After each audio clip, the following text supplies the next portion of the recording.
Hello, and welcome back to Raised by Giants, where we talk all things spirituality. I'm Ryder Lee. Tonight's guest is Von Galt. But before I introduce her, I just have a few announcements. So, I got a strike on this channel last week with no explanation was given other than I violated community guidelines for harmful and dangerous content, which I think there's more going on there. They just kind of blanketed me with the strike because the episode in question was with a prominent person that co-hosted a show on another channel that got taken down the same day I got the strike. But luckily, it was just a warning. But we all know how these things work. It starts with a warning, and that kind of gets you put on the radar. So, with that being said, I'm going to try and upload all of my content to a different platform called Odyssey, but it's going to take a while because apparently there's a lot of other channels uploading their content over there. But hopefully, it'll be up before the end of the week, just in case as a backup for the future. So until then, you can also follow Raised by Giants on Spotify, iHeartRadio, Google Podcasts, and anywhere else you listen to podcasts. And you can download Raised by Giants episodes individually on Spreaker.com. The link to download the episodes will be in the description. So please drop a follow on any and all podcast platforms. Thank you. Links are in the description.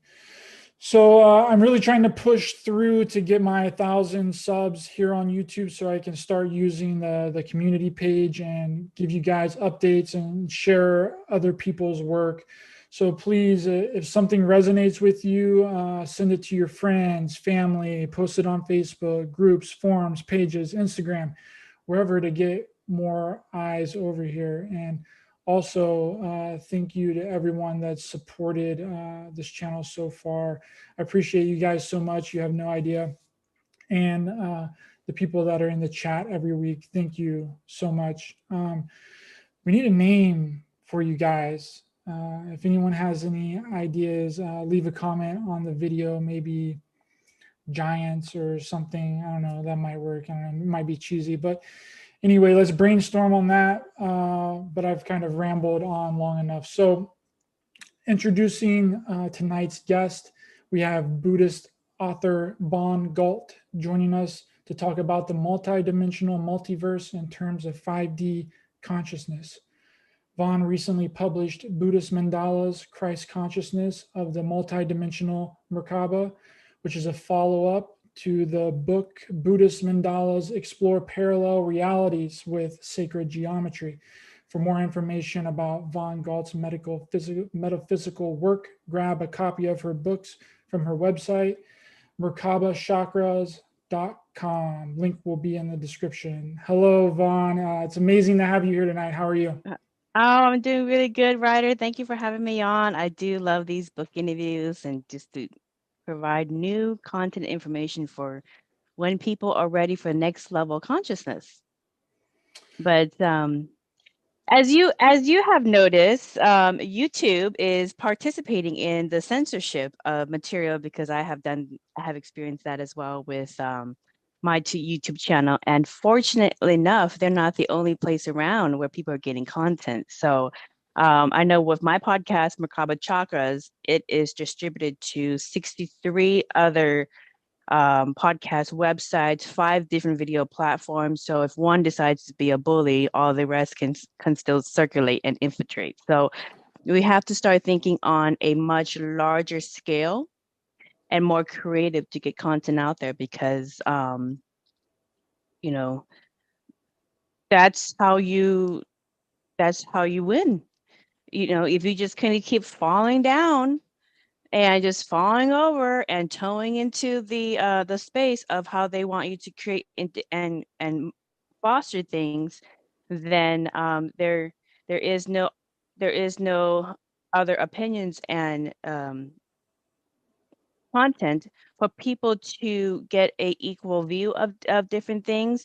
And I know right now a lot of the censorship is around healthcare. So And for whatever reason, spirituality and awakening content as well is being targeted. I don't quite understand that, because maybe it helps you with your personal wellness as well. But I know I have a lot of viewers, and I have content as well, and I've been demonetized, and I've been threatened to have my YouTube channel deleted as well if I continue to post something. And I posted something not knowing that it was against their coup policy, but it Well, they're just was. making up the rules as they go, They're Vaughn. making They're up the just rules as they go. But you know what? Here's the thing. Here's the thing.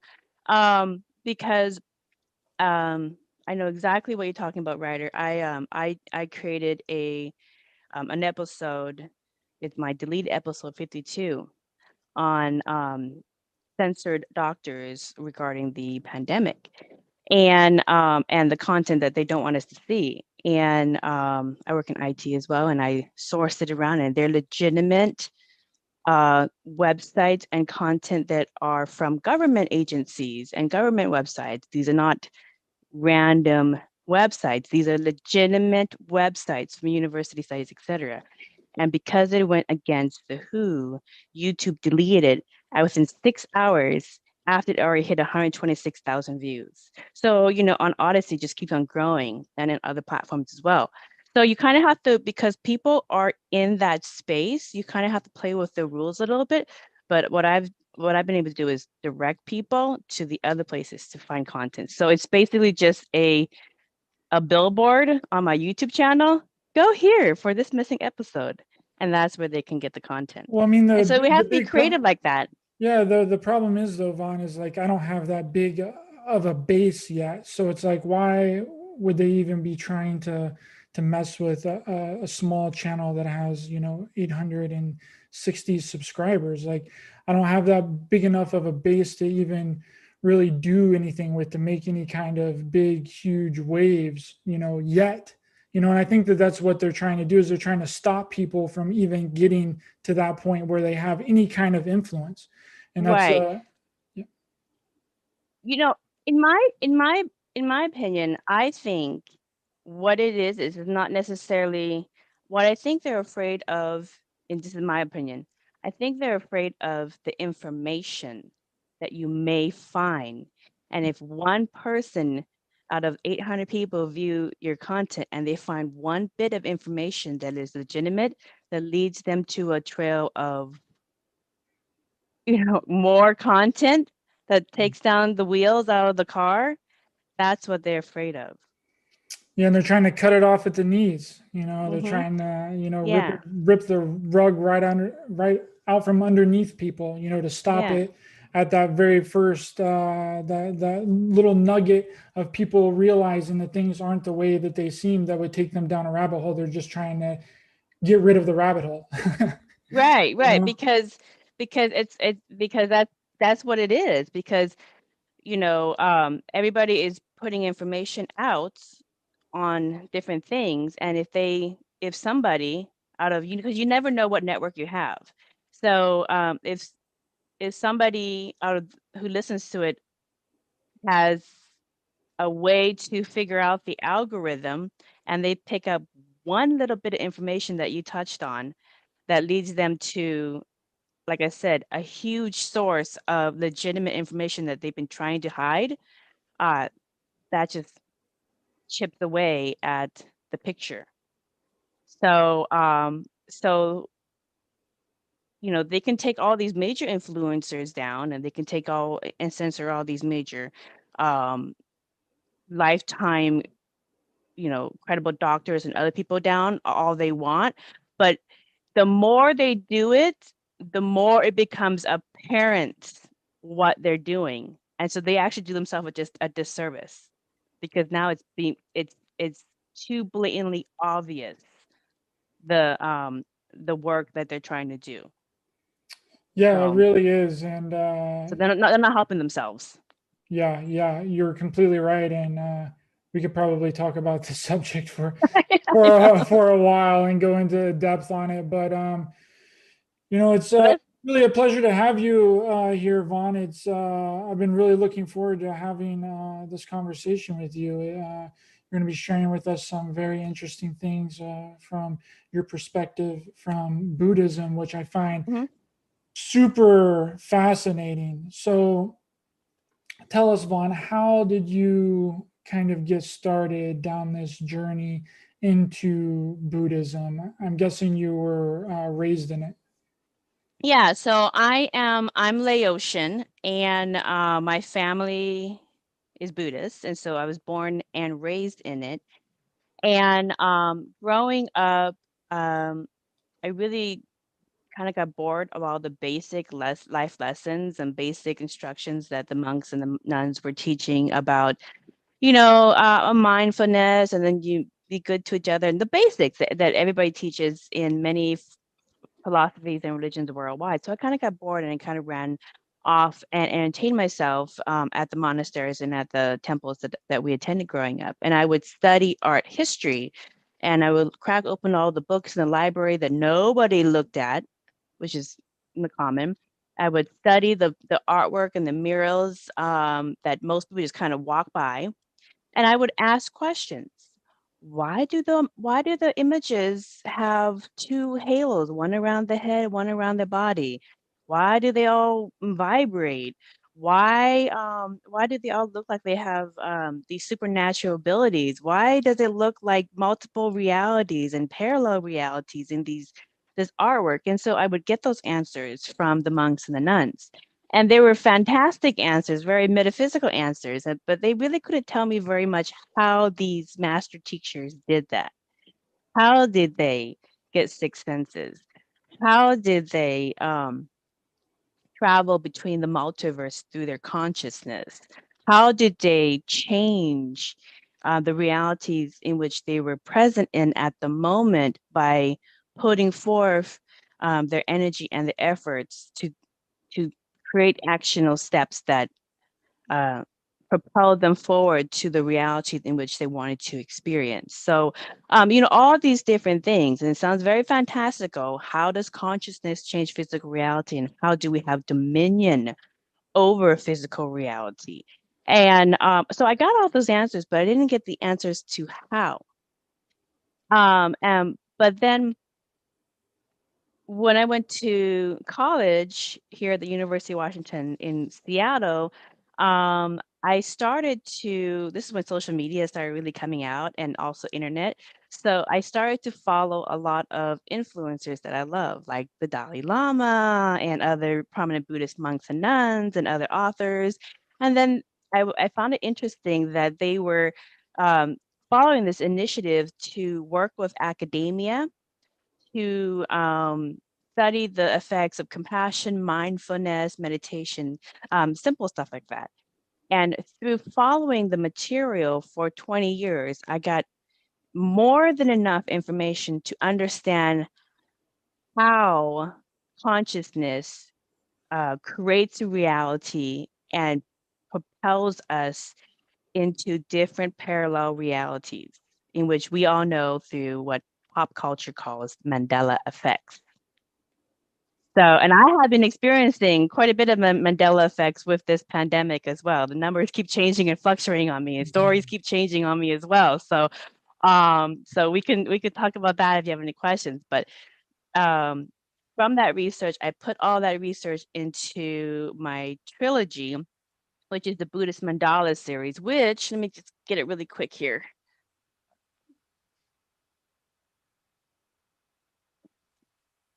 Okay, so the first one, everyone, when you go to the description, or you can also go to merkabachakras.com, which is my website, and you can find the links to the books there. But anyways, this is the Buddhist Mandalas, Explore Parallel Realities with Sacred Geometry.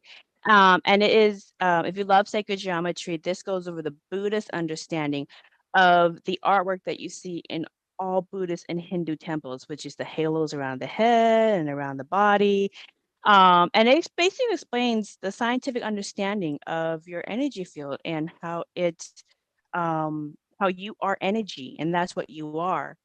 And your energy is sacred geometry. Now, the level of sacred geometry in which you are decides which realities you go to. and you can go to much higher than 5D, um, if you want. The second one, the companion one, I just finished this about a month ago. I'm still working on the Audible, but I'm almost done. This is Buddhist Mandalas, Christ Consciousness of a Multidimensional Merkaba. And this one, both of them have pictures of me in the back and my children. Oops, let me see here, sorry. So there's my daughter, there's my son, and they love to be in the book covers. So that's just a thing that I do because I don't have any publishers that tell me what to do and what to censor. So I put what I want out there, and I do it myself. And that's you know what we have to do these days and age.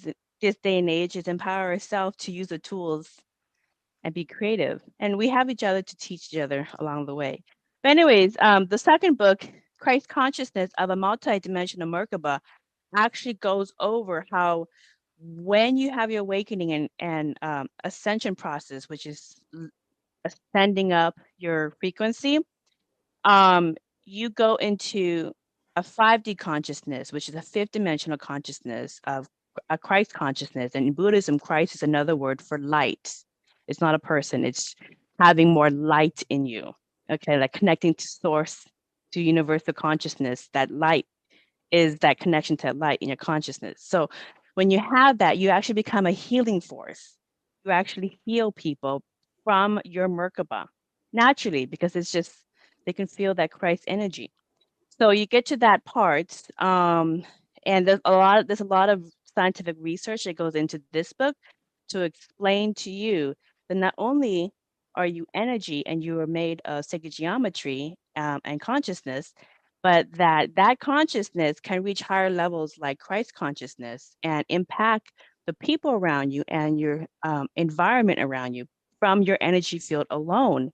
And then the third one, which I'm going to wait on because I'm going to experience kind of what this pandemic saga is with humanity, because I want to incorporate that in because there's a huge test that humanity is going through right now, and all Buddhists see this. And the test is when uh, when major odds are against you, and when it's kind of like a David and Goliath kind of thing. When you basically don't have a lot of resources, a lot of time, energy, funding, support, and you know the truth, will you do the right thing with integrity? Exactly. But Will you stand with integrity? Will you be honest? Will you be the real you? You know? mm-hmm, mm-hmm. So it's a test, it's a test for humanity. We're going through a big test right now for humanity. And it's just the beginning of the saga is like when there is nobody paying you, when there is no glory, when there is nothing besides you're doing this because because you have integrity and this is for you doing this for humanity. Like all those cancer doctors are like, I'm just doing this for humanity. My life courage has been shot down the, the tubes. So I'm doing this for humanity. When there's no benefit, will you do what's right? And that is the test that humanity is going through. And it requires you to be able to see the polarity, which is the basic lesson that I talk about in these two books, to see the dual nature of how reality is created and how lessons are created. You need a mirror so that you can see and decide. And when you see those two contrasting opinions or viewpoints, then you can decide what you want to do next and how you can bridge that gap, how you can unify that gap, how you can go back to Christ consciousness, how you can go back to unity consciousness, and how you can heal everyone. So that is the challenge that we're going through. And before I write the third book and finish off the trilogy, I want to watch how humanity is going to overcome this very huge life lesson that we're going through right now, and maybe put that into the book as well. So Yes, that we could probably do the entire interview on everything that you just said right there. But I want to kind of, and we'll get into some of that, of course. But I kind of wanted to go to the Buddhism route Hmm. here. Like, what uh, what relationship does Buddha have to Buddhism? Like, is it kind of like, with Christianity, like Jesus is a big part of Christianity? Is Buddha a big part of Buddhism? No, Okay. absolutely not. Nobody worships Buddha. Buddha is the word Buddha. It's a Sanskrit word for Bud, Budh, and it just means to awake within the holographic matrix.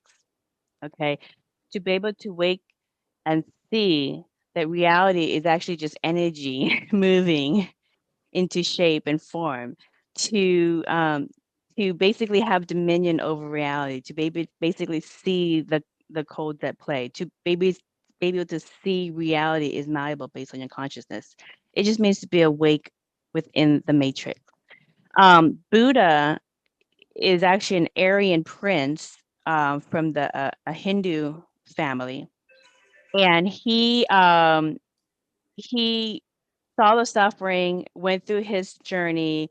He had a spiritual awakening after getting 1,000 life reviews and seeing the whole game, the whole plan of samsara and how this is created after looking over 1,000 different lifetimes. It's almost kind of like if you did a hypnosis and went through 1,000 different lifetimes and then realized, oh, I planned this and I planned this challenge and I planned that challenge. And this whole thing was just basically created so that I can evolve my consciousness to the point that I realize that I have dominion over all of this and that consciousness source is actually in me as is in everyone else. And that's what he found. And so he just became a teacher and he taught what he knows. And he taught energy healing, metaphysics, consciousness, everything that we talk about. And from that, more people started to learn. And as they learned more things, they would uh, also teach it as well. So basically, Buddhism is just basically like a university of because all the monasteries and temples basically became universities, and over time they just became and those scholars are just regular people studying this, and then just they're actually scribes. They would scribe and write down everything that they learn, and so we have this huge history on canon of material that covers this whole experience that we are experiencing, this whole experience of samsara and also of nirvana because they go together. So, Buddha is the first that taught this material, and since then there have been many other teachers. There's been Kuan Yin, there's been Tara, there's been uh, Bodhidharma, there's been Yeshua ben Yosef. Went through our schools as well. There's been Mary of Magdala. Um, that went through our schools as well. There's been John the Baptist that has gone through our schools as well, and their stories are actually told in book 2 of Buddhist Mandalas, Christ Consciousness of a Multidimensional Merkaba. They're the very last one, and their stories are told there as well about coming into our schools and being taught metaphysics, energy healing, and consciousness. And there have been many, many more, and there will be many, many more. There is no one person that holds the torch. Mm, that's amazing. See, I don't really believe or subscribe to any religion, Vaughn, but I can always appreciate and certain concepts from different religions. But it's Hmm. almost like Buddhism that you just described isn't really a religion at all. Hmm. It almost kind of sounds like a way of life, right? Hmm.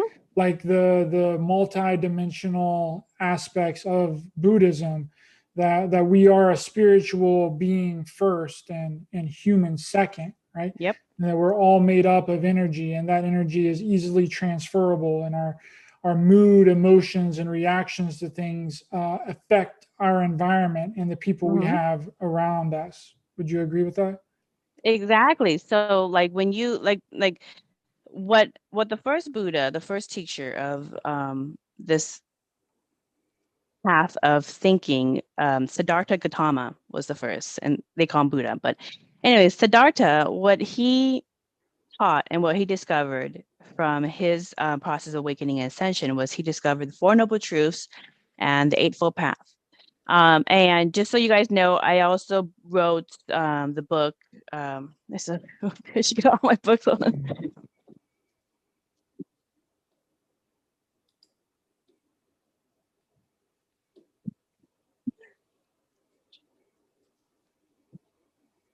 Okay, so for you guys who want to get a simple understanding and application of the Four Noble Truths and Eightfold Path, I actually wrote this book, which is Buddha's Guide to Manifest Parallel Realities using the Four Noble Truths and Eightfold Path in the Age of Consciousness.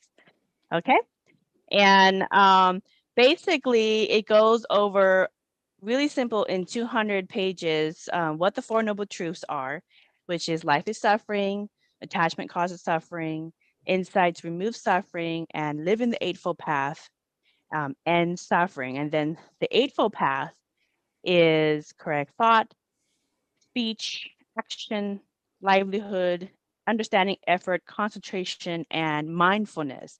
And if you apply that into anything you're working with in your life, it will give you a lot of different ways to find your solution and address it, so that you can uh, release the dense energy that is holding your frequency down about certain issues, and then raise your energy up. And when you raise your personal frequency up to higher and higher levels of consciousness, what happens is that your energy will switch to a reality that fits that frequency. You are no longer a match to a lower, denser reality. And you know this because your consciousness may pop into your body, and all of a sudden a birthmark that once was there is no longer there. A scar that you once had that has a whole life story is no longer in your body, and it is your body, but it's a parallel version of your body And you that think you're that's us shifting into a different timeline would be the cause of that, or a different reality? Mhm. Because I had That's whenever you said that, I had a birthmark on the back of my neck whenever I was really young. And then it just kind of disappeared whenever I got older, and it's no longer there. I don't have a birthmark on me at all anymore. yeah. And how long was and that birthmark has been there like your whole life, right? Well, it hasn't been there. It faded whenever I turned around, probably around 7 or 8 years old. I don't know. I'd have 7 or to 8. ask my mom, but Yeah. when it faded. But I remember since I could look in the mirror and I was running around, it was no longer there. So Yeah. When it comes to like, because fate birthmarks can fade, I'm talking like from the next day or the next moment. mm, Okay. So I actually have clients that I consult with the sixth senses as they work on their spiritual awakening and leveling up their energy field.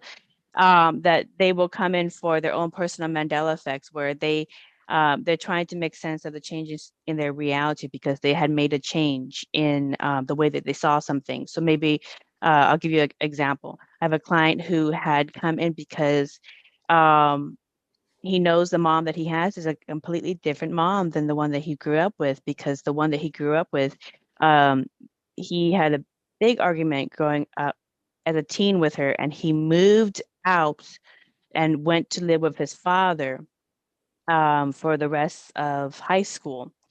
And that's the backstory. But now all of a sudden, he finally got to a point where he forgave his mother, and he no longer held her in a certain box. And all of a sudden, the reason why he left was because he didn't like the person that his mother married, and his mother married his stepfather in high school.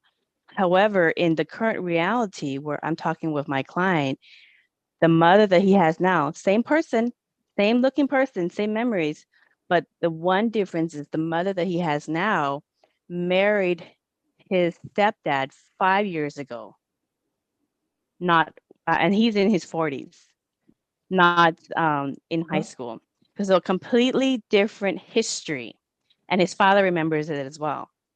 So So they're like, what do you equate that to? Do you equate that to which person hopped into a different timeline or a different he reality? What did, he did, the he kid did? did, he did. The kid. So something happened in when he changed his perspective and he started to do his own healing work on himself and started to enter this self-help, this awakening, this ascension, all this kind of stuff. And he started to heal the issues that he had about his childhood traumas and the issues that he has about the way he sees different things. Um, it completely changed some of the backstory that he grew up with. The history has changed. I had another client who came in to try to understand what did I do different and how do I live with these changes in my reality, whereby her sister, and she was there and she witnessed it. Her sister had broken injured her leg on the right leg, and now the same exact sister at a barbecue has the injury on the opposite leg. And she's like, how did that happen? I was there. And she's like, no, I felt this way. So in this reality that she's in right now, the history changed where she felt on a different way. So, which completely changed around the story of how it happened. So you're going to have people who have slightly different history when they change their consciousness. And the reason why is because when you change your consciousness, when you raise your frequency, when you work on those dense issues that has held down your frequency, you are going to, your consciousness is going to instantly flip to another reality that is more of a match to the new frequency. If you want to go back, you just go back to and change your perspective to the old way. But it's hard to change back to the old way and the old perspective because once you walk through that door of healing, and awakening ascension, you can't go back and put blinders on.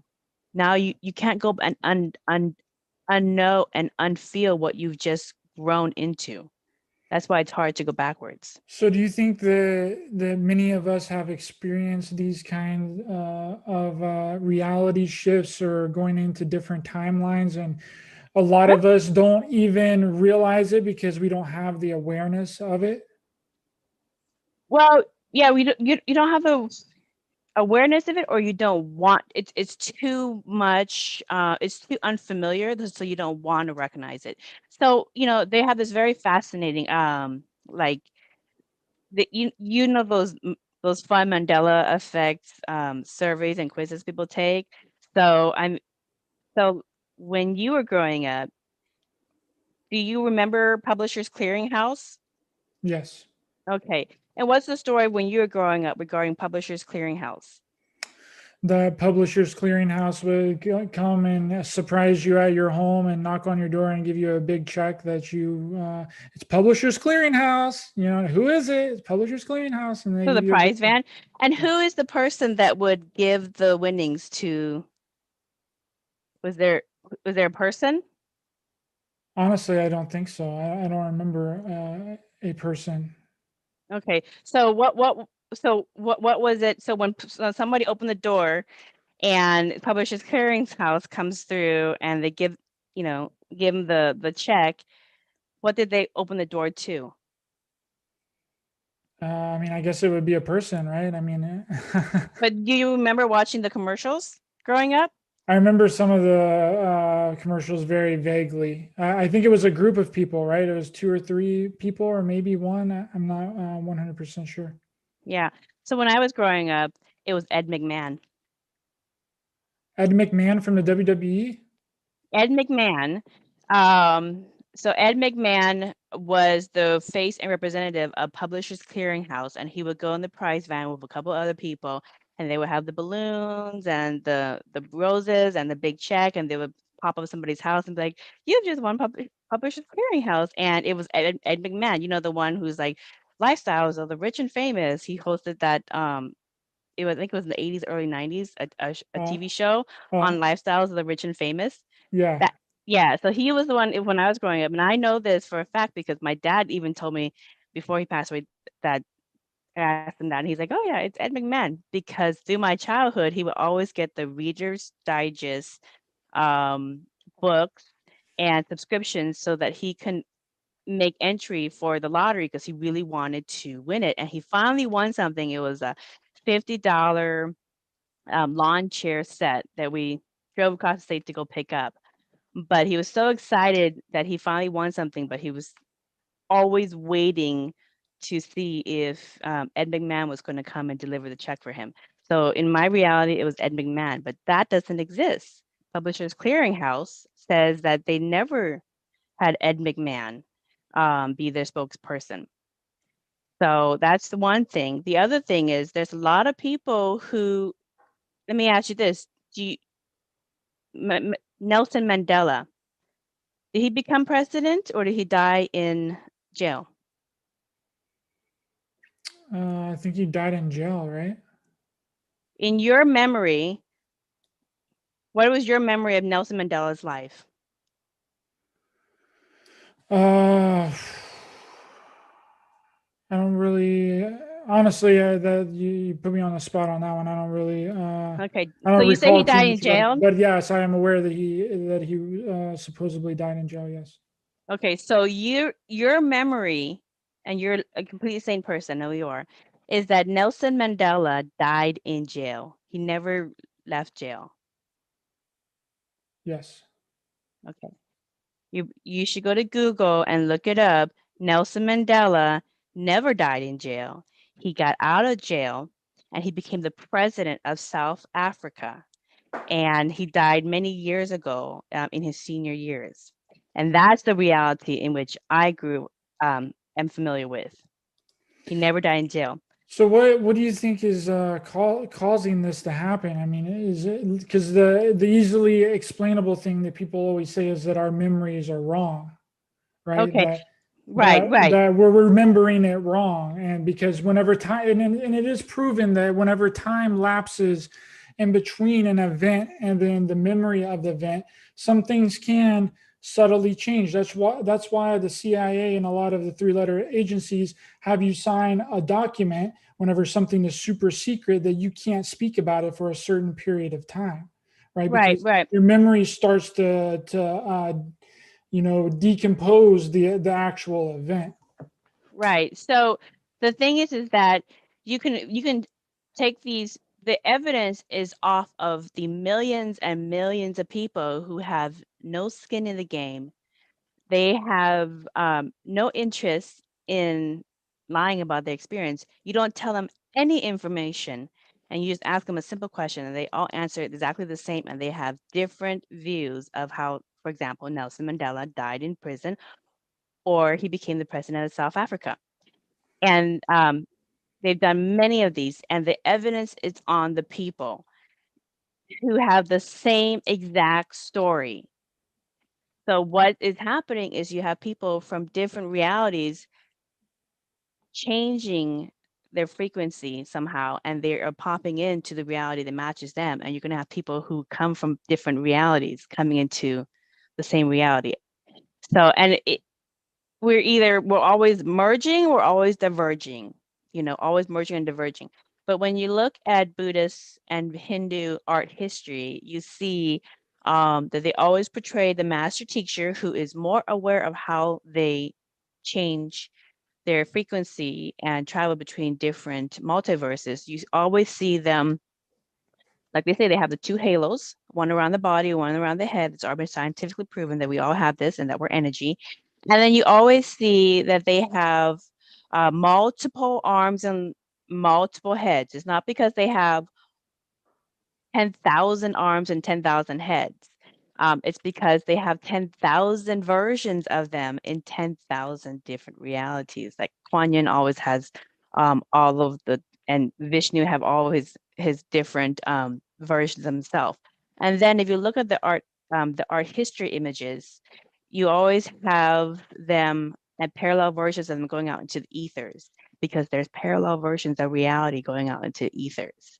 So, and it's consistent and it's been going on for thousands of years. Buddhist and Hindu art history has been portraying the same exact thing over and over and over again. Is that our consciousness is what changes our reality and puts us into different multiverses. Kind of based on perspective, right? Because I've Based on been saying that for a while, since I kind of started this show, is that everything is based on perspective, right? Mhm. And Yeah. if you can get a group of people to agree with something or to believe in something, because our belief is the strongest Mhm. thing that we have on the planet, is our belief in something. Yep. So if they've got a group of people collectively to believe in something, that therefore brings it in to those people that believe in it, their reality, right? Yeah. So it's kind of like selling people. It's kind of like advertisements. Okay, they have to keep on harping the same advertisement to you 5, 6, 10 different times before you kind of go, I think I actually do want to get that. Mm. But some things they can repeat, retarget over and over again, and you're still going to go, yeah, still, I know my childhood that did not happen. And so some things you can't just put the wool over some people, and those are the ones who they're like, it's gonna be a problem. And then that's how There's it just works. there's too many Neos walking around. Yeah, and I think that's how it really works in everything in our reality, right? They're I don't really want to use that example because that could give me another strike. But okay, let's use Jesus for example. Okay, let's say uh, we have to get everybody to believe in this Jesus figure, that Jesus died for our sins and that we have to worship Jesus. And then but it doesn't matter at that point when you've gotten everyone to believe that Jesus was a real physical person and the Son of God. It doesn't matter if he really was or wasn't, as long as you have the majority of the population believing that he was. And that then makes it real to them. Am I sort of on Right. the right You path can here? right. You can make real what you want to make real because you create your reality per se. There's also a collective reality of a collective consciousness that we all play into as well. But you have control over your individual. But with regards to Yeshua, I don't call him Jesus because that's the name that the Romans gave him, and that's not his legitimate name. In Buddhism, we call him by his real name, which is Yeshua ben Yosef, son of Joseph, son of Joseph. And Yeshua in our records existed. We he his parents. So I go through this a lot in book 2 of Buddhist mandalas, but basically Yeshua's is a toku, which in Buddhism is basically an ancient soul that came to help raise consciousness. Modern day words for toku children are star seeds, indigos, whatever, but basically really, really ancient souls that decided to come to this lower reality to help raise consciousness, to help kind of level, bring people up in their consciousness level. But his parents, Mary and Joseph, they the monks, there's 3 monks of ours, they were following Vedic astrology and they noticed a star that wasn't following normal patterns, and they followed it to Yeshua's parents who were part of the, it was like Gnostics. Yeah. So, anyways, so they went there. They found his parents and say, "Hey, you have a toku. When he's older enough, bring him to our monasteries. We're teaching him everything that we know about consciousness, metaphysics, and energy healing, and sacred geometry, amongst many, so that he could prepare for some of the things that he had to do when he was getting older, like go to the Egyptian mystery schools and excel in that, and then do a couple other things that he needed to do to fulfill the prophecy." That was already charted out for him. So when he was old enough, they brought him to our schools. He was raised in all the literature that we had at the time in the monasteries, and then he grew up and went and lived on his life. The thing is that He didn't die in the crucifixion. He actually came back to the monastery with his wife, Mary of Magdala, Israel, and his cousin and his best friend. And he ended up living in India for pretty much until old age, had three children. One is Boaz, one is Sarah, and there's another one which the name escapes me. But anyways, and the some of the kids went to Europe because they didn't want to stay in India. So, anyways, but that's a whole different story. I don't write too much into that in the books. But anyways, so we have documentation proving that he really existed. However, the information for his full life is not taught in Western religious canon because um, they'll give you a figure to help you find solace in, but they're not going to give you all the information about awakening ascension, learning energy healing, and raising your frequency and how you have dominion over physical form and the holographic matrix and reality. Because then the people have the power, and that is where they stop, unless you go Yes, into Buddhism and you'll get the rest. 100%. I agree with that wholeheartedly, Vaughn. But the issue and the problem arises when we've got when the inform is exactly like what you just said, when the entire information isn't disseminated to the people. So therefore, if you were to tell that story of Yeshua to someone that's believed in the religious doctrine of Mm-hmm. Christianity, that Christ came down here for our sins, died, he was a shoemaker's boy. He came down here to die for our sins. He was the Son of God, and that he died. He was crucified on the cross by the Romans, and then he came back. He died on, arose 3 days later, and then come back and then ascended directly into heaven. See, if you were to tell that story, the real version of that to somebody that's been indoctrinated with those beliefs, they would freak out on you. Oh yeah, and that's fine. And they cannot explain. And here's the thing. Here's the thing. The thing is that the Earth completed a 25,000. I think it's like 25,950, about 26,000 year cycle. Okay, and when it completed its cycle, it completed on 2,555. All right, so Buddhist era. So 2555 in Buddhist era calendar is 2012. That's when the Earth completed a cycle. They completed the cycle of polarity. We enter a new cycle, and the new cycle is the cycle of unity consciousness, higher dimensional consciousness, fifth dimensional consciousness, and above.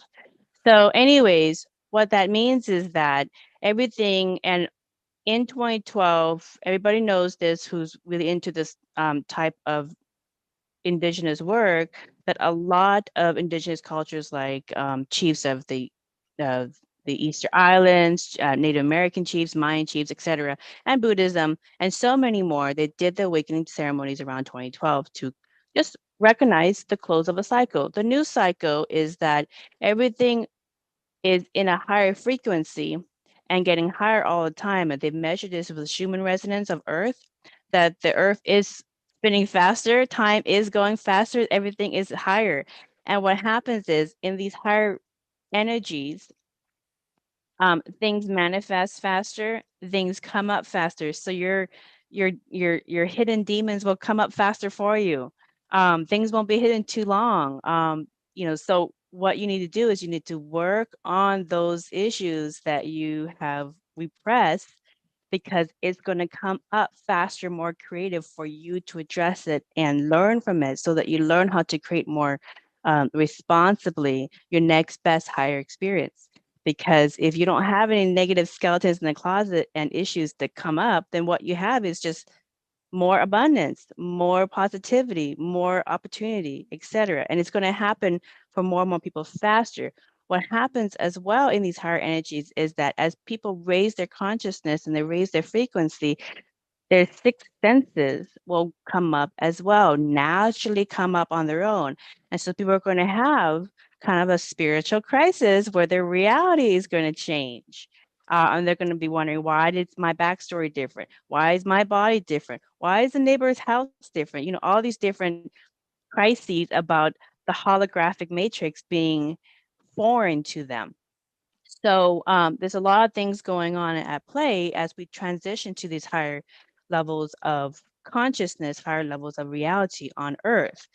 And so the thing with your question is, how do you explain all these people raising their frequency and changing reality, going into higher dimensions of reality, having communication with beings of higher dimensions and reality, manifesting things faster, doing energy healing,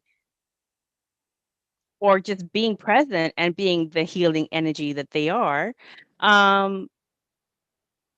having these six senses, and not just one, two, or five, they just keep on growing. We're evolving into an advanced human. And an advanced human in Buddhism is a teacher, it's a Buddha, somebody who's awake within the holographic matrix, who finally understands how their consciousness creates reality. And with that creation ability, you can create your own version of hell, or you can create your own version of heaven. Okay, and that's what they can't explain in these other sources. They can't explain these people. And because it's easy to put down one, but if you can't put down a whole population of them, you have to recognize the real backstory. Yes, I agree with you. And you mentioned reality and kind of what we're operating in. So, like, what I'm curious on what the Buddhist take, or from your perspective of what we're living in is, because some have theorized we're kind of living in a simulation, artificial projected reality, hologram, of sorts, and others think we live on the back of a turtle, or we're flat earth or whatever, etc. Yeah, And yeah. some of those are, more outlandish than others, of course, which is okay, because the beautiful thing about all of those theories is it kind of helps people to question, right? And Mm-hmm. that things aren't the way that they kind of seem, and that's been presented to them. And Right. they could also possibly be right. Anything and everything's possible, right? But what is the Buddhist view of what we're living in? What we're living in is, one, these are the facts. One, you are energy. Okay, your consciousness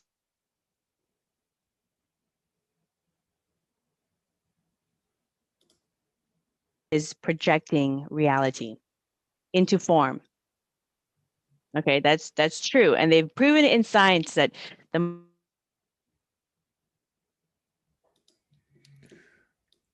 Someone's really not liking what she's having to say there. She's freezing up hardcore. She was saying something super important too. pushing forward, it's being recorded, right? Don't worry, but just Yeah. keep pushing forward, and it's being recorded. So, anyways, and now Go back to the second one, please. okay, so the first one again is that we are energy. Everybody knows this. As energy, you are a sentient consciousness. Okay, we're like all fractal Mandelbrot set expressions of source. Okay, playing our different uh, versions. So, anyways, you are energy. That's the first truth. The second truth is that because you are a conscious sentient energy field, you create physical reality into form. Okay, that explains the changes in the multiverse. Explains the changes in your physical reality when you change your consciousness from one version to another. Okay, Mandela effect. So your consciousness creates and projects your physical reality in the form, and they've already proven this in science that when they research physical form and they go into it, space becomes more space, becomes nothing. It's just energy that is holding the forms together. When you change that energy, you change the form. Okay. And in Buddhism, the advanced health is energy healing, which is wave particle light energy. If you put the DNA of healthy, whatever you want, into the light and you project it to the being, you will project that new light code. Okay, that's the next advancement that modern medicine will eventually get to realizing, is that light energy is what helps transform health. Okay, it's just energy healing. It's just consciousness. But anyways, but it's our consciousness that creates physical form. And because our consciousness creates physical form, what we think, because the first thing we do is we think something. Well, first we do is we feel something. So you see something, you have a first emotion about it. You feel something. Then you think something, then your brain kind of goes, it starts thinking something. So you have a thought. And then that thought projects, and that feeling projects some, words or descriptions to you. And then you put yourself into motion and you create that experience. So it's a natural thing. You don't have to think about it. We do it naturally all the time. We're constantly creating our next best experience through our feelings, through our thoughts, through seeing the words play out or seeing what you want to play out, through responding in physical action to create that experience. And that's all we're doing. We're constantly creating this physical reality in each and every current moment. Okay. And if you don't like something, you've got to do something about it, because you've already felt it, you've already thought it, you've already seen it. Now you have to create the experience. You have to create the physical experience. And when you work towards putting your energy and effort into creating that physical experience, you do change physical reality. And I've seen this with the current endemic that we're going through, where I've seen the numbers change.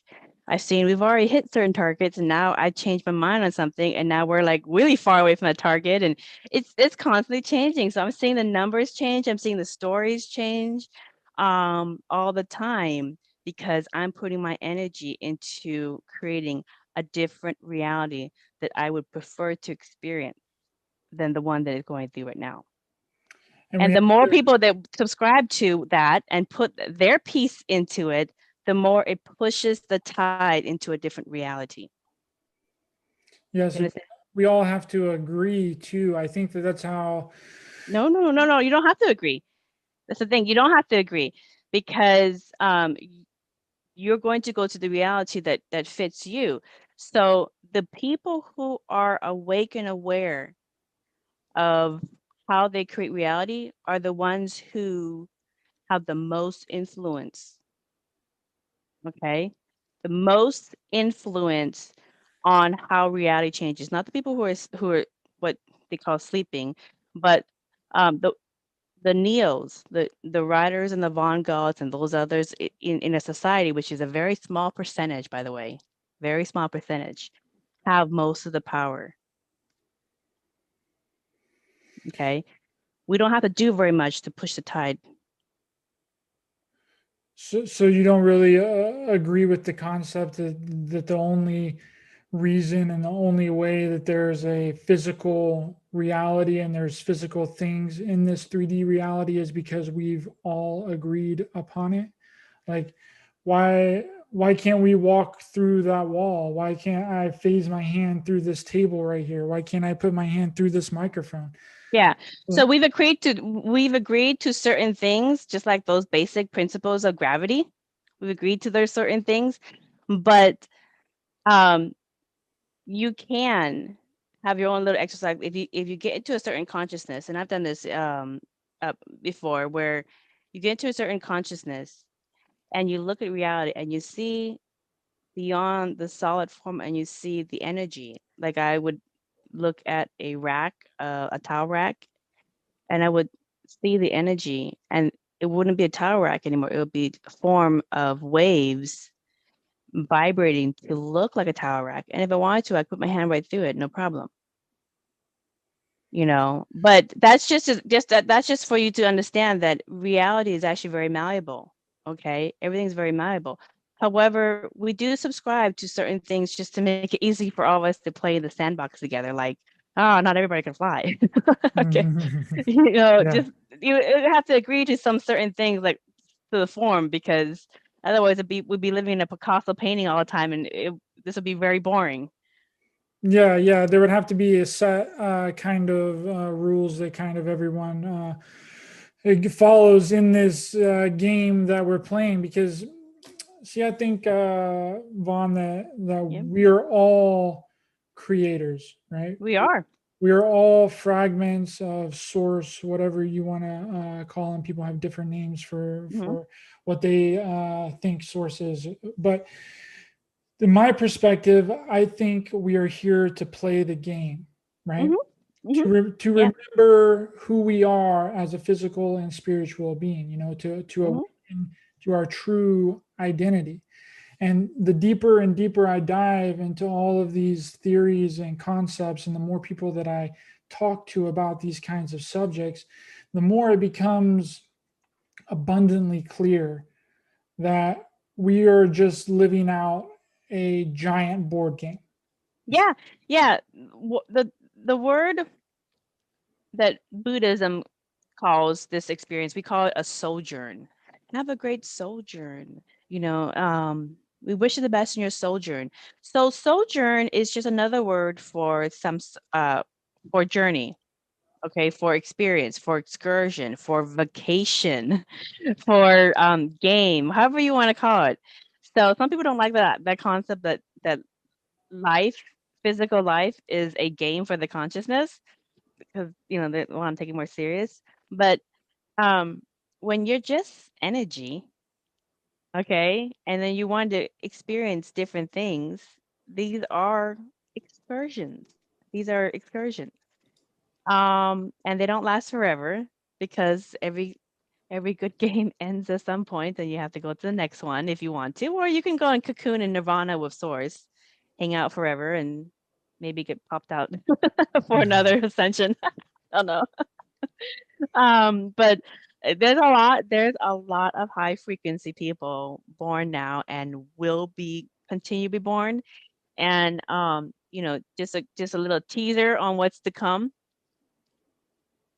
because it will be much harder in these higher energies to have children. Many of the children that come through will have to be high frequency to get through those barriers. Okay.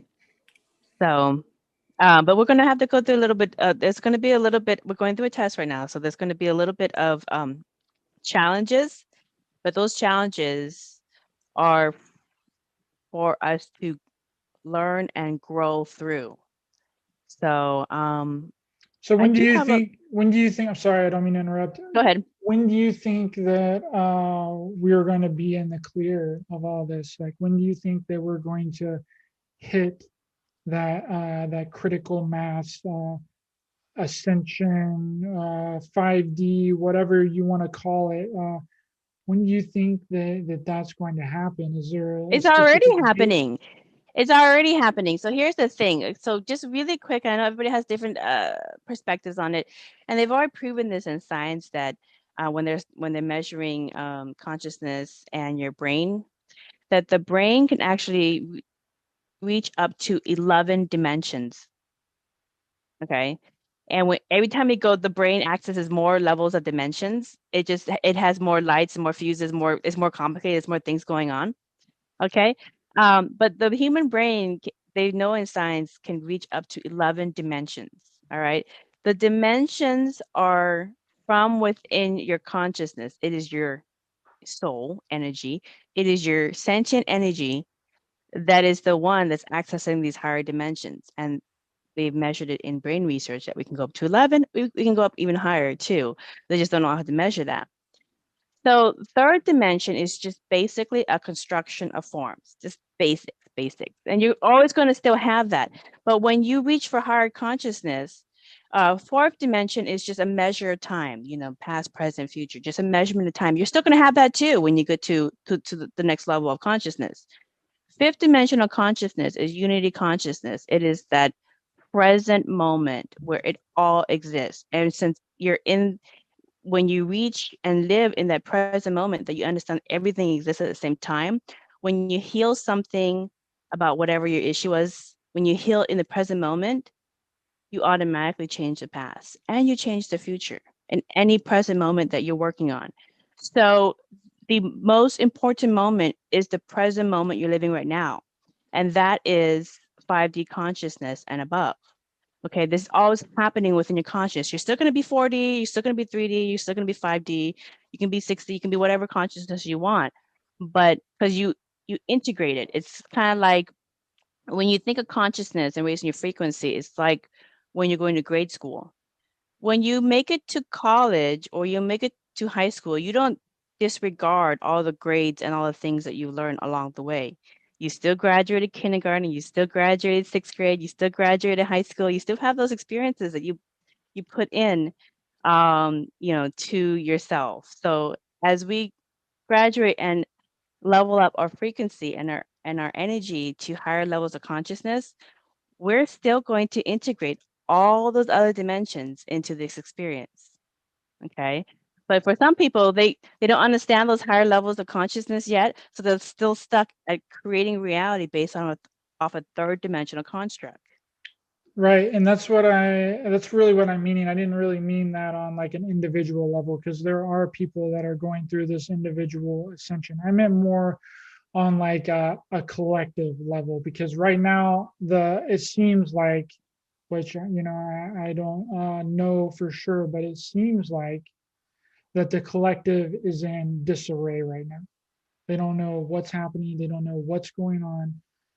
So then that makes things more difficult. And then it also comes down to what I was kind of talking about earlier, whenever you were talking about Jesus and the real story of Jesus. Well, you have people that are never going to understand that Yeah. concept that you said Yeah. about Jesus, that because they've been so indoctrinated into a system of belief that they Hmm. only see that very narrow version of reality and can only play with reality given the rules that they believe, and the ways that they have to move within the game, right? Yeah. Yeah.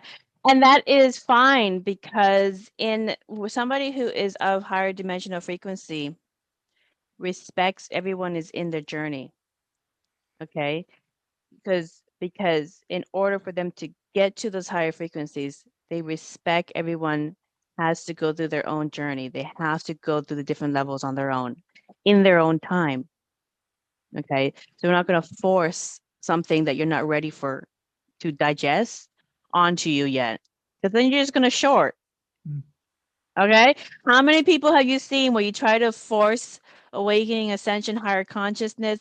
Just just talking to them about Mandela effects and changing the multiverse. They literally right in front of your eyes just start shorting like, Yeah, they either check okay, out, yeah, they yeah, either check out or they run opposite hard in the other direction. yeah, they just change the subject. All of a sudden, oh, I mean, they just like literally freeze and short, or you just ruin their world. They're trying to get back to their old world so they can exist. How many have you tried to? I mean, just give them a quick Mandela effect quiz, or just if you know them. Like I actually had a girlfriend that she shifts as well, and I told her, "Hey, this restaurant is back," and she's like, "What?" I was like, "Yeah, this restaurant's back. We should go to this restaurant." Um, and go eat in it before we shift to another reality where it's no longer there. And she's like, "Oh, we got to do that," So it's so if and I love those people who I can share experiences of dining at different restaurants and between different multiverses, and they're there with me. But you're gonna have people who like I remember having two different experiences on the same day. If you guys go to my website Merkaba.com, there's links there about sixth sense consultation that I give to people. And the sixth sense consultations, a lot of them are about Mandela effects or shifting parallel realities. It is a sixth sense. Being able to be consciously aware of traveling between the multiverse is a sixth sense. Okay. It is an ability that some people have the ability to do and do it really, really well. Okay. So you are a Buddha. You are awake within the matrix and you're playing with it. So some realities I can't stand. And you just brought up something that I remember that happened to me. You just triggered a memory that I almost forgot about that happened to me like maybe like a month ago, right? And What happened? well, I was driving, right? I drive on the five, on my way to work. I live in California, so I go south on the five Mhm. every day to work. And I had some people in the vehicle with me. We went to we went out to do something. I think we went go karting like at Mhm. K2 or K1. What I keep calling it K2 for some reason, but that's a whole different thing. But K1, the go karting place, and on our way back, I felt very disoriented because it seemed like the terrain had changed, the road had changed, my entire environment had changed, and Mhm. I was like going downhill, right? And I work, in Southern California, and there's really no downhill slopes on my way to work for sure. I Mhm. knew this, because I'm very observant of my environment, no matter where I am, right? Mhm. Yeah. And I know that there's no downhill slopes on my way to work. And all of a sudden I'm driving and I have six other people in the car, and I'm driving and all of a sudden I'm going downhill. And it seemed like my entire environment had changed. And right over to the right of Mhm. me, there's like a cliff, and like right there is like the ocean, right? Mhm. And I didn't see an ocean, and it Yeah. was tripping me out really hard. I was like, what is going on? I'm kind of like having a mini freak out because I'm like, Uh-huh. where am I? What am I doing? You know what I mean? Like, what's happening? And I wanted to say something so bad to the people that were in the vehicle with me. I wanted to be like, are you guys seeing this? Like, are we in the right place? Like, did I take a wrong turn somewhere or something? You know what I mean? Did you get anybody corroborate with you any of your memories or from those? But No, you know your drive. You've driven it many many times. You know what you expect. several Uh-huh. times, and I'm very Yeah. aware of all of that. And all of a sudden, it just seemed like it was completely different to me, and I tripped out. But no, I What did you do unfortunately, different prior to that? Did you make a decision about something, or did you see something different? Did you make a change in your perspective on something? You know? honestly, I didn't really think about it. I think it was just a normal everyday work day on a Saturday, on a Saturday evening afternoon, and we went go karting, and we were on our way back. I was on my way back to work, and this thing just kind of happened, and I'm like, holy crap. And I was trying to wrap my brain around it, like, and I didn't know Mm-hmm. if to say something to somebody else because I work in a field that it's not kind of looked fondly on thing talking about certain things like that. Yeah. Yeah. Yeah. I I understand.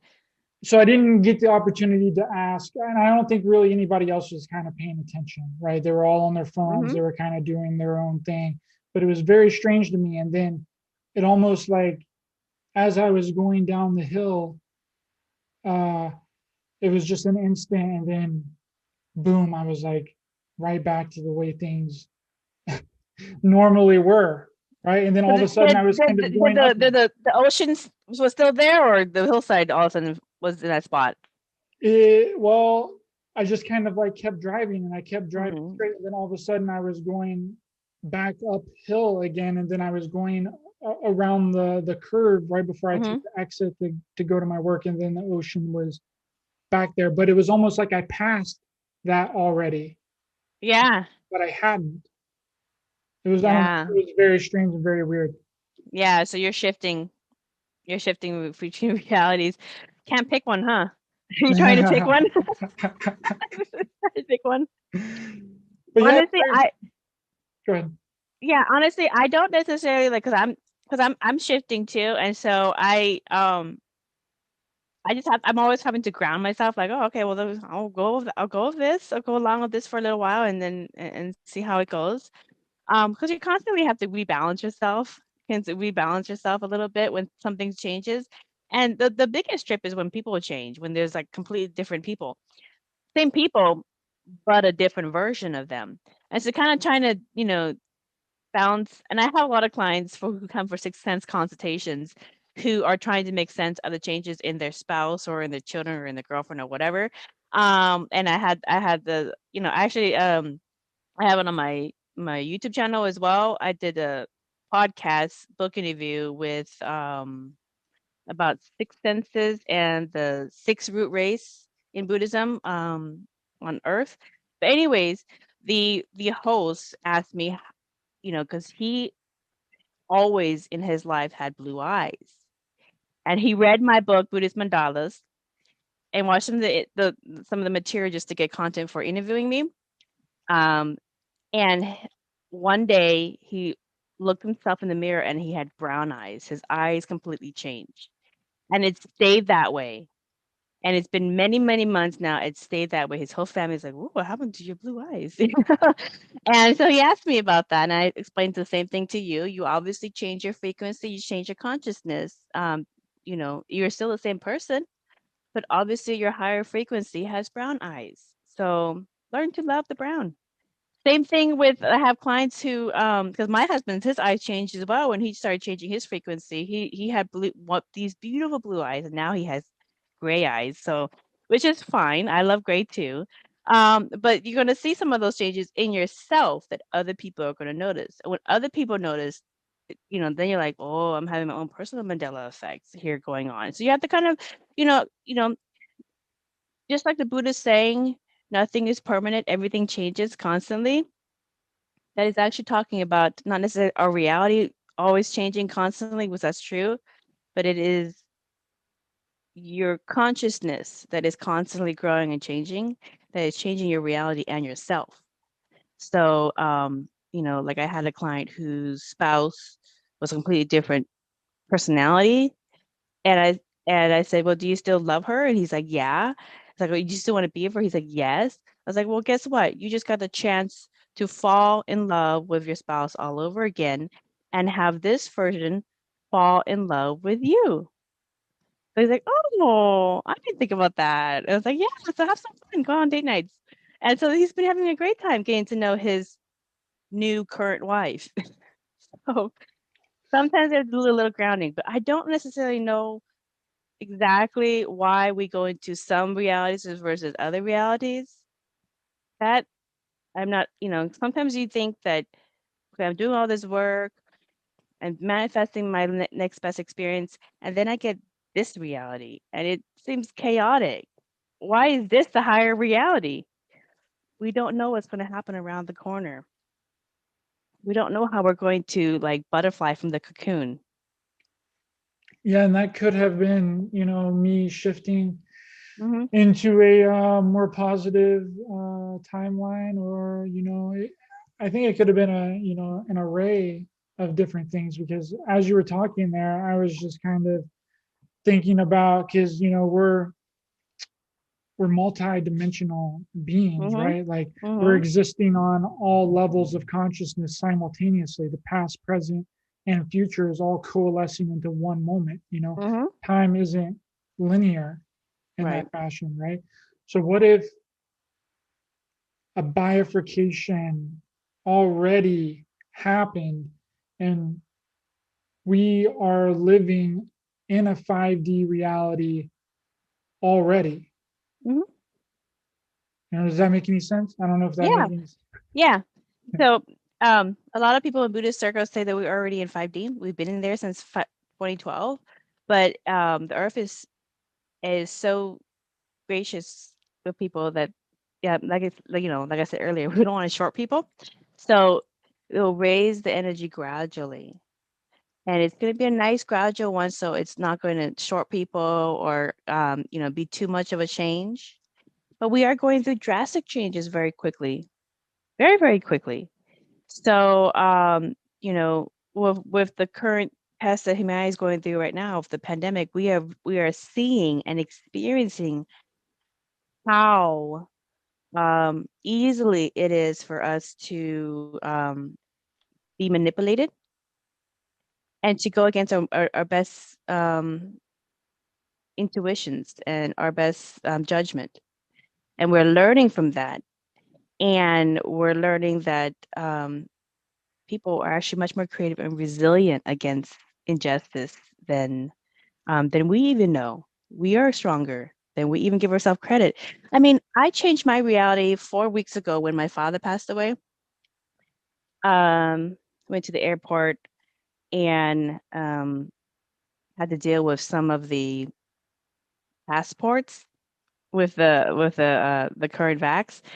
And just to get into California, where you are, because my father lives in Fresno, and it was just it was light suggested with the airlines, but I had to deal with some of that, and I had a taste of that, and I said, "Oh hell no, this is not the reality that I want to experience. I have no interest in being part of this reality.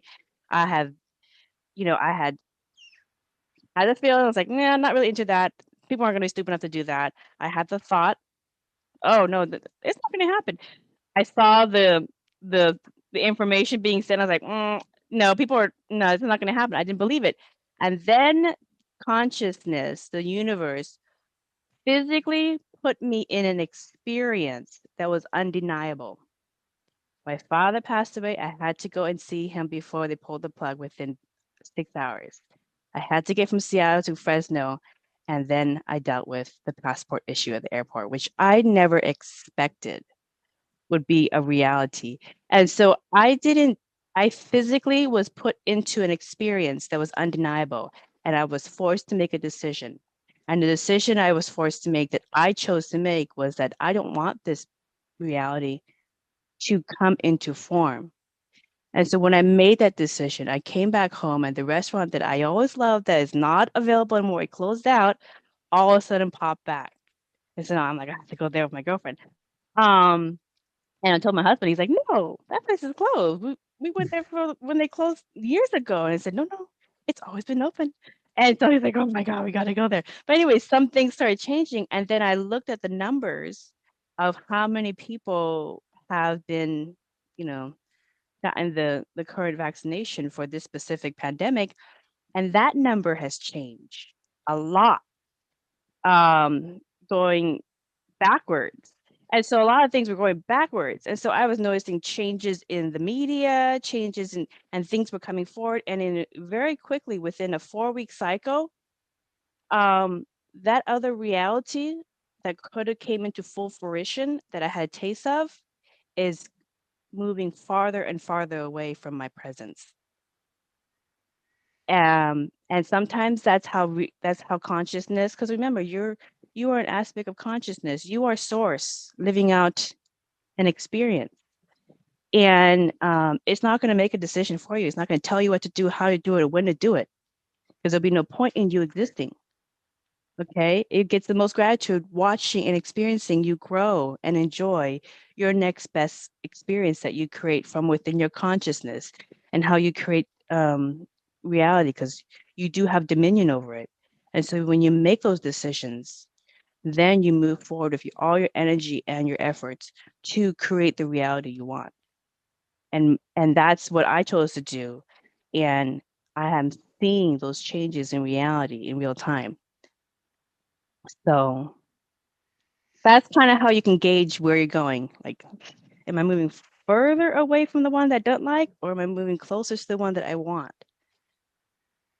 Yes, is a beautiful explanation. I hope people really grasp what you just said there and take that Mhm. into account, and really take that on. Because a lot of you have a lot of knowledge and a lot of experiences, and I thank you so much for coming on here and chatting with me and talking about your experiences. It was very enlightening for me, and hopefully it was enlightening for the people that were listening. So if one last thing before I let you go, Mhm. could you give, I know you've kind of already explained it right there, but maybe a little bit of advice for people that are kind of having a really rough time during this and a lot of uncertainty about what's going on in the world. Is there any advice that you can give them and maybe help them shift their perspective or shift their, Right. or maybe change their reality a little bit for their highest and best good? Yeah.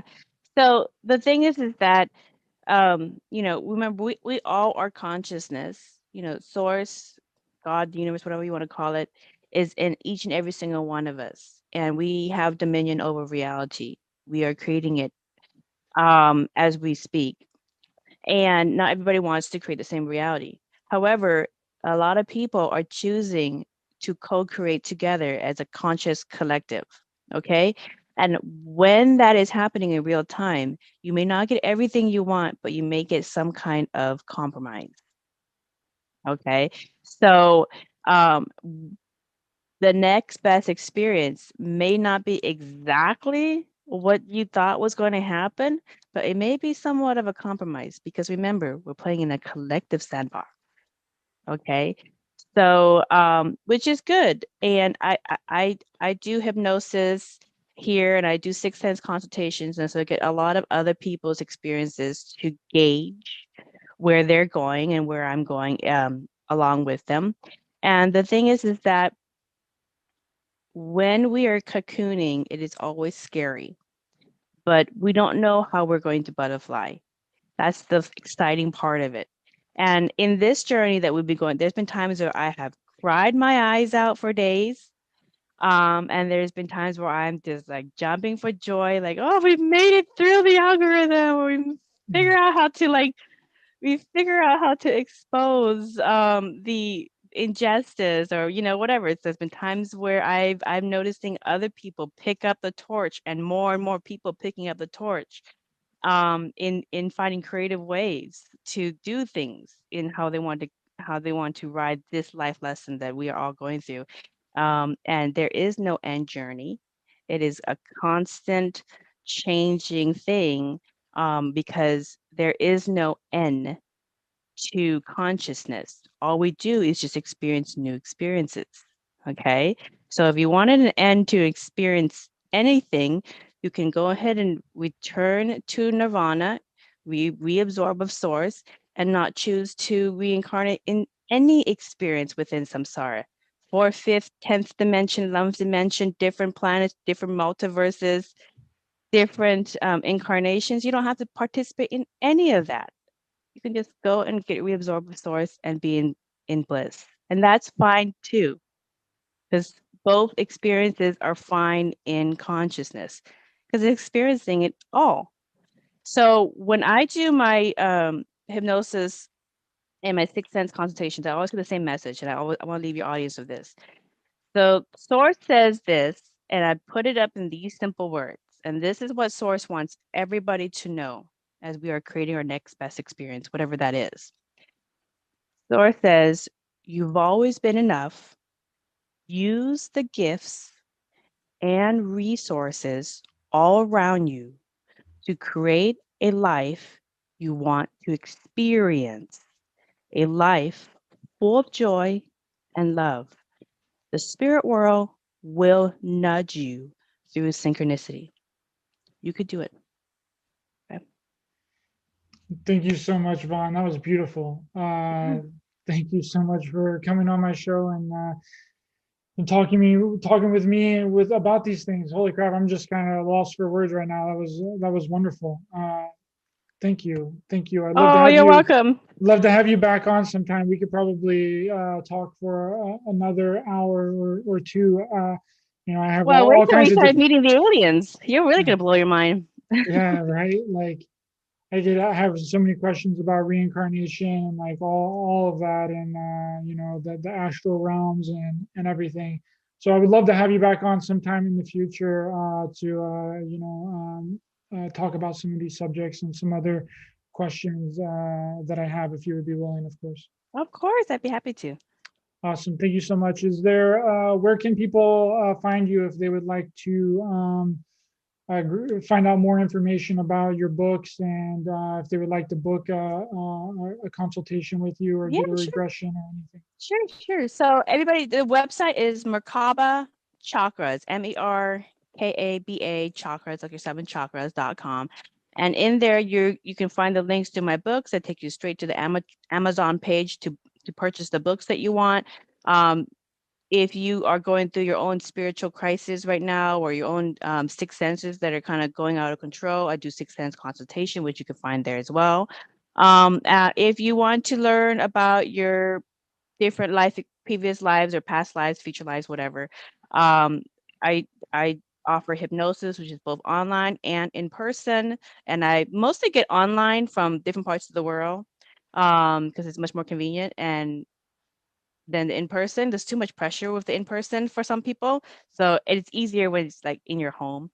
But there's that, and then if you love metaphysical jewelry, I actually also offer a lot of sacred geometry jewelry from a lot of different indigenous spiritual traditions in which you can look and find something that you like. So there's a lot there for you guys. It's, I know right now it's a little bit concerning right now, but Ryder is here with you. I'm here with you, and I only go to the best reality. So hey, we'll be fine.